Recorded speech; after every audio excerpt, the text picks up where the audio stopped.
Muzita renyu Baba nereMwanakomana Mweya Mutsvene. Mwari muna masimba ose nguva yamambakwedza Baba apo taakumuka maroma ose kugadzira kuenda kuchechi kunonamata imi tenzi. Baba tinoshamiswa Baba nevanoda kuramba vakarara vamwe vachienda kunoshumira. Ione nhamu dzakawanda, une vabereki vanoda kubatirwa, une vana vanoda kunamatirwa, asi unoramba vakarara. Mwari, it's a shame, it's a pity Jehovah. Muzuva rino ranhasi raSunday Baba, kuwanika munhu ichiramba akarara, Mweya Mutsvene uchikumudza kuti muka uende kuchechi unoshumira, asi iwonewanikwa chokwadi wakasimbirira mumagumbeze uchikakatira magumbeze kumusoro.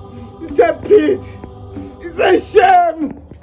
Oh Mwari, pindai mupfungwa yevana venyu, pindai mupfungwa dzevana venyu nemwoyo, vagone kukudai, vagone kushumira, vagone kutaura nemi siku nesikati, vagone kuparidza shoko renyu.